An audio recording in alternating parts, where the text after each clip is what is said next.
Kaugnay sa umuugong na paghain umano na impeachment complaint laban kay Pangulong Bongbong Marcos, makapanayan po natin si Palace Press Officer Undersecretary Claire Castro. Magandang umaga po. Yes, good morning, Igan. Good morning sa lahat na nakikinig sa inyong programa. Betrayal public trust daw ang basihan ng kinakasa umanong impeachment complaint laban sa Pangulo. Katulad ng sinabi natin, ito pa ay wala basihan. Mga sinasabi-sabi lamang. At kung sinasabi nila dahil pumirma sa 2025 national budget, ito ay betrayal public trust. Tandaan natin, ang mga pondo bang ito, ang Pangulo ba ang hindi makapag-account? Hindi naman ang Pangulo ang gumamit dito. Ito nga'y pinangalagaan niya. Tandaan natin, mismo bago pa pagkatapos mapirma nito, sinabi niya mukhang hindi niya nakilala ang NEP. At ito'y pinapaalagaan niya. Sinabi niya na dapat may conditional implementation.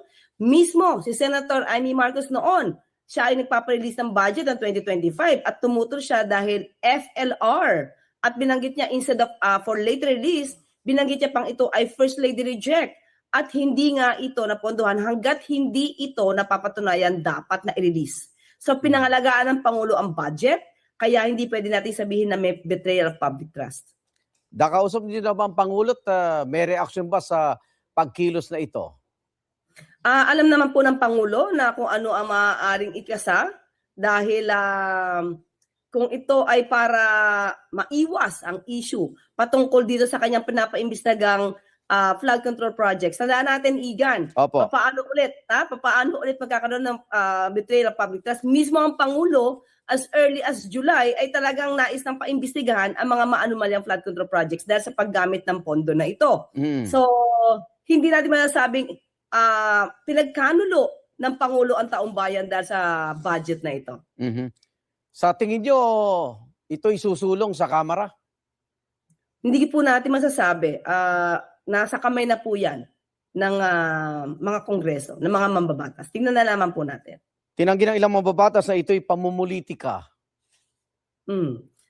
Tingnan po natin kasi hindi po natin alam kung saan nanggagaling ito. Tandaan natin, sabi nga natin, ang pagsasampa po ng impeachment complaint, hindi po dapat galing sa haka-haka lang. Dapat solid grounds para masabi natin na talaga merong liability ang Pangulo. Maraming salamat po, Palace Press Officer Undersecretary Claire Castro. Ingat po kayo. Maraming salamat, Igan. Ayan na, sandali lang Si Aljo Bendijo sa DCXL News. Nasa linya na natin si Palace Press Officer and PCO Undersecretary Attorney Claire Castro. Yusek Claire, good morning po. This is Aljo Bendijo. Kumusta? Happy New Year. Good morning sa lahat na nakikinig at nanonood sa inyong programa. Good morning po. Opo, biyaheng UAE ngayon si Pangulong Marcos Jr. Para sa isang araw na working visit, right, Yusek? Yes, oo. At talagang siniksik ang programang ito, itong event na to para magampanan ng Pangulo ang kanyang obligasyon dito at dalawang kontrata. Isang kontrata, trade agreement at isang memorandum of understanding ang pipirmahan. At ito'y pasisinayaan ng Pangulo. Napakalaga ng kanyang biyahe po ngayon, no? Parang ano ito Abu Dhabi Sustainability Week at yung paglagda ng Comprehensive Economic Partnership Agreement sa pagitan ng Pilipinas at UAE. Para itong unang free trade agreement ng Pilipinas sa isang bansa sa Middle East na palawakin pa yata yung pamilihan ng mga produktong Pilipino at palakasin ang ugnayang pangkalakalan ng dalawang bansa. Opo. Ang Pangulo ay nais talaga niya na maiangat hindi lang ang kabuhayan ng bawat Pilipino, kundi pati ang ekonomiya natin. Kasi syempre, pagka maganda ang free trade agreement na to, ang makikinabang din naman dito ay ang ating mamamayan. Kaya naman, may ibang issue po ako, Yusek. Ngayon, ipinagkibit balikat lang ng Malacanang. Tama ho ba ang umano'y planong paghahain ng impeachment complaint laban kay Pangulong Bongbong Marcos? Ayoko naman sabihin pinagkibit balikat, no? Kibit balikat lang. Kibit balikat lang. Syempre nakikinig naman ang Pangulo sa mga sinasabi ng mga kababayan natin. But still, hindi lang magpapatinag ang Pangulo dito dahil tuloy-tuloy ang pagtatrabaho ng Pangulo. Kahit ano ang iba to sa kanya, namang itong klaseng issue at alam naman natin malamang kaya umiingay ito dahil umiingay ang mga panawagan ibang mga grupo, kasama na dito ang Makabayan Bloc na di umano magsasampa ng impeachment complaint laban kay VP Sara. Mhm. So, ang ground daw ng impeachment, betrayal of public trust. Ano po, reaction niyo po? Nadinig natin yan, betrayal of public trust daw dahil sa di umanong 2025 national budget. Tandaan natin, Aljo, hindi pinabayaan ng Pangulo. As early as July, ipinakita niya na, nagmanifest na ang kanyang pagkadismaya sa mga maanumalyang flood control project sa pang-abuso sa Kaban ng Bayan. At even before, pag-assign ito, sabi niya, parang hindi niya na nakita yung net. Pero dahil dito, pinangalagaan niya ang pondo at inutos niya sa DBM na yung mga ibang mga insertions ay magkaroon ng conditional implementation. Hindi pwede na basta-basta ma-release ang pondo. At di ba nagkaroon nga ng for later release at kinwestiyon nga rin ito at nag-anomalya or rather umalma si Senator Amy dahil sa yung kanyang budget na nire-request noon ay hindi agad-agad na-release ang pondo dahil nga ang utos ng Pangulo hanggat hindi na ipapakita ang patunay o mga dokumento na dapat ma-release ang pera sa isang project ng mga politiko na siya ay proponent, hindi ito agad-agad ma-release. So paano magkakaroon ng sinasabing breach of public trust kung mismo ang Pangulo ay nagpangalaga ng pondo at nagpapaimbestiga sa mga umubuso sa pondo, Aljo. At hindi natin alam kung saan pinanggagalingan nito. Maaaring ikinakabit lamang ito dahil para maiwasan ang issue ng impeachment complaint laban sa Vice President. So, parang talagang political maneuvering lamang ang naturang mga payag. Yes, yun yung nakikita natin. Sa katandaan natin, Aljo, ang pondong ito ng national budget, hindi ito personal na pinakinabangan ng Pangulo. Kaya nga siya nagpapaimbestiga, di ba? Hindi niya to kinurakot. Hindi tulad ng mga issue sa ibang mga official na maaaring maging subject ng impeachment complaint, sila mismo tumanggap ng pondo. Mhm. At mismo kanilang mga SDO nagsabi na itong pondong ito ay naibigay.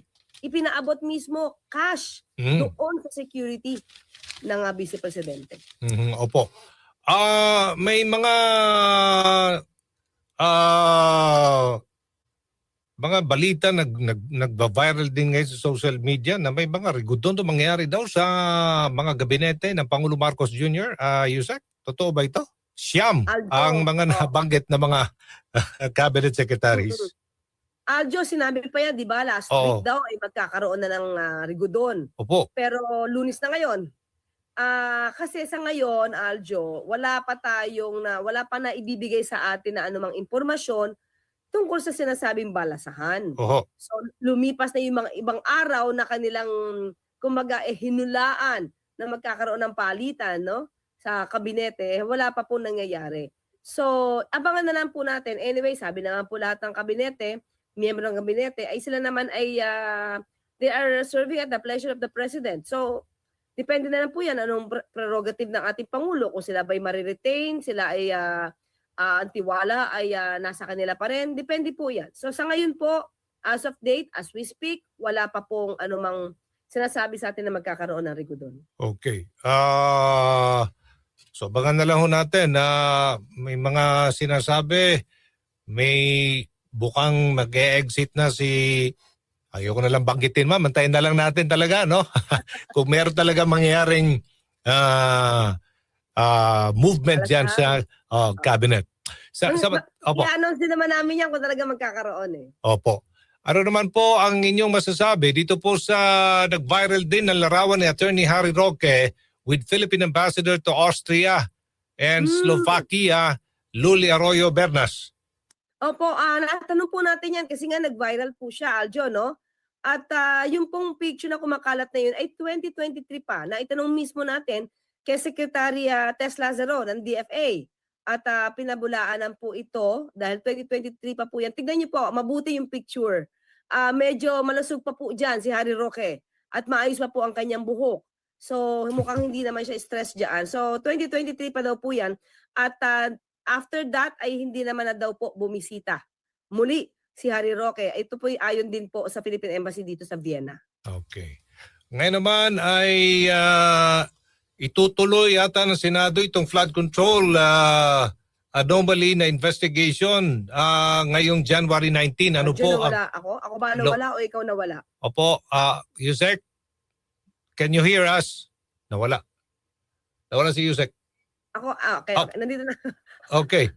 Okay, sige. Itutuloy Nandito na ako. daw ng Senate Blue Ribbon Committee ang kanilang flood control hearings next week para i-address itong mga allegedly witness retraction, enforced attendance sa mga sabpina at maraming iba pa. January 19 ito. Ano po ang inyong reaksyon po from Malacanang? Nasa kamay po ito ng Senado kung sa kanilang tingin ay kailangan po talaga ito malaman kung bakit nagkaroon ng retraction o recantation ng kanilang mga statement. So, tingin po natin. Kasi kung talaga naman po napupwersa, halimbawa po ang mga witnesses na ito na noon po ay nagsabi ng mga katotohanan na ayon sa kanilang pagkakaalam, pero ngayon ay magre-recant at tignan po natin baka merong bumubuyo. Di po natin alam ang mga personal reasons nila kung bakit sila babaliktad. If ever babaliktad, Aljo. Opo. So wala tayong personal knowledge kasi sa sitwasyon. Opo. Meron ding mungka yata si Senator Erwin Tulfo, random inspection sa mga government project na dapat daw isulong kaagad yan para matiyak na hindi masasayang yung pera ng taong bayan at hindi lamang dapat nakadepende sa kung anong i-report ng mga opisyal ng pamahalaan. Meron namang oversight function ng legislative. So makikita naman din nila yan. Yun po ay trabaho nila. At isa to sa parte para mas pangalagaan ang pondo ng bayan. So wala pong problema po yan. Mhm. May iba po ako, Yusek, merong balita din na why not i-retrofit na lang itong mga traditional jeeps? Feasible din ito than buying new units. In fact, naglabas ho ng payag dito ang Saraw Motors. Addressed to the Department of Transportation, why not pag-isipan na i-retrofit na lang kasi inline ito sa modernization program ng Marcos Jr. Administration. Reaksyon niyo po? Sa ngayon po, hindi ako maalam sa pagre-retrofit ng mga jeepney. Kung ito naman po ay hindi lalabag doon sa requirements at kung makakatipid naman po siguro yung ating mga operators at mga jeepney drivers, magandang suggestion po yan. Pero sa ngayon po talagang hindi ako maalam kung kaya bang i-retrofit. Kasi kung makakamura, sayang po kasi ito, Aljo, ha? Opo. Kasi kung i-retrofit, tapos parang every now and then, hindi magiging maganda ang takbo ng ating jeepney, baka hindi siya praktikal. Pero kung mismo yung Saraw, Opo. sabi nakakayanin at sila naman ang maalam dyan, maganda pong suggestion yan. Maganda pong suggestion po. Kasi cost-effective option po ito sa mga driver than buying a brand new unit. Medyo mahal talaga pag bumili ng bago. Pero kung pag-isipan, at least gawang Pilipino. Oo. Opo, maganda po talaga yan. Kasi instead na i-patronize natin ang gawa ng ibang bansa at kung kakayanin naman po dito na gawa sa Pilipinas, maganda po yan. Kasi mas yung negosyo po dito ng paggawa ng sasakyan, pag-retrofit niyan, ay ang makikinabang po ay kapwa natin Pilipino. Tsaka maganda din ginawa yata ng Pangulo Marcos Jr. dito, Yusek, no? Na yung pong pagbabagong ginawa niya sa pagtatama na maling sistema dyan sa Land Transportation Office para sa kapakanan ng mga motorista. So ngayon, ang aksyon ng Pangulo Marcos Jr., hindi na i-confiscate ang driver's license. Opo. Napakaganda po niyan. Yes. At marami pong ginagawa na programa, pati po yung LTO, pati po yung saddlebox nila. Hindi na kailangan bayaran, pero i-register nila. Marami pong programa ang Pangulo na para sa kapakinabangan ng ating mga kababayan. Opo. Mensahe na lang, Yusek Castro, sa ating pong mga tagapakinig at taga-subaybay. Go ahead po. Unang-una po ang Pangulo nagtatrabaho. Ngayon po, papupunta po siya sa Abu Dhabi. Hindi para sa sarili niya, hindi para magbakasyon, kundi para sa Pilipino. At punong-puno ng programa po. Kahit po pagbalik pa niya po rito, ay meron pa rin po siyang event na gaganapan. So, ipagdasal na lang po natin ang kaligtasan ng ating Pangulo, pati po maisagawa niyang lahat ang kanyang mga programa para sa ating mga kababayan. At sana po manatili po tayo nakatutok sa katotohanan. Iwasan po natin yung mga nasa tabi-tabi na nagbibigay ng fake news. Ang dami po niyan para lang masira ang Pangulo at ang First Lady, pati ang gobyernong ito. Doon po tayo tumutok. Sana po pangalagaan natin ang interes ng ating bayan dahil isa lamang po ang ating bansa. Maraming salamat po, Palace Press Officer at PCO Yusek Claire Castro. Happy New Year, ma'am. Thank you. Happy New Year, Joe. Maraming salamat sa ating mga kababayan.